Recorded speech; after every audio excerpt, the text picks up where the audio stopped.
Hi, and welcome to your laboratory. This is where you will set up your experiment. But first, let me give you a brief guided tour. Before you start your experiment, you have to complete two main tasks.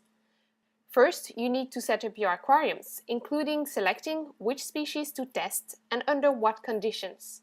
Second, you need to decide which parameter your technician will measure.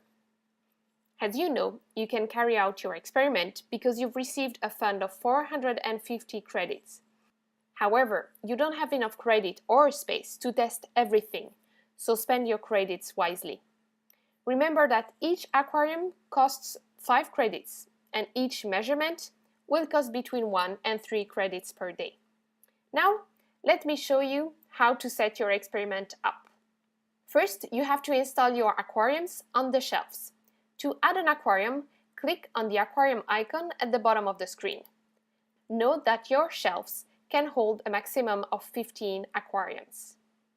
Once the aquarium is on the shelf, you can then click on it to select the pH